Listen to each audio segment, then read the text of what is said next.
జై తెలంగాణ. ఇవాళ నిజామాబాద్లో పసుపు రైతులు ఉద్యమిస్తున్నటువంటి తీరుని మనం గమనించడం జరిగింది. మొన్న మిర్చి రైతులు అదే తీరుగా ఉద్యమించిండ్రు.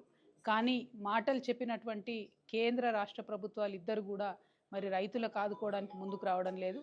నిజామాబాద్లో పసుపు రైతులకు 15,000 మద్దతు ధర ఇస్తామని చెప్పి కాంగ్రెస్ పార్టీ అధ్యక్షుడిగా ఉన్నప్పుడు ఇప్పటి ముఖ్యమంత్రి గారు రేవంత్ రెడ్డి గారు మాట ఇచ్చి ఉన్నారు. అదే మాట గౌరవనీయులు రాహుల్ గాంధీ గారు కూడా చెప్తున్నారు. కానీ పసుపుకు ఇప్పుడు కనీసం 11,000, 9,000 కూడా రానటువంటి పరిస్థితులలో ప్రభుత్వం ముందుకొచ్చి మా నిజామాబాద్ పసుపు రైతుల్ని ఆదుకోకపోవడం అన్నది కేవలం రైతుల్ని నయవంచన చేయడమే, మోసం చేయడమే. కాబట్టి తక్షణమే రాష్ట్ర ప్రభుత్వం ముందుకొచ్చి పసుపు పంటను కొనుగోలు చేయాలని చెప్పి కనీసం 15,000 రూపాయలు మద్దతు ధర ఇవ్వాలని చెప్పి నేను డిమాండ్ చేస్తూ ఉన్నాను.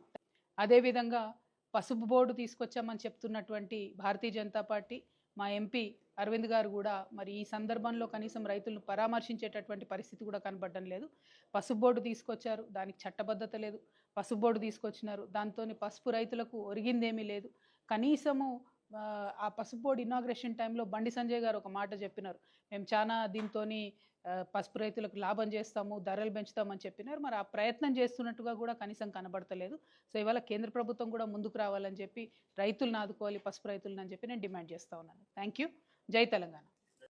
ఎప్పటికప్పుడు వార్తలను వీక్షించేందుకు Q9 న్యూస్ ని సబ్స్క్రైబ్ చేసుకోండి, లైక్ చేయండి, షేర్ చేయండి. విలువైన సమాచారాన్ని ముందుగా మీరే తెలుసుకునేందుకు బెల్ బటన్ ని క్లిక్ చేయండి.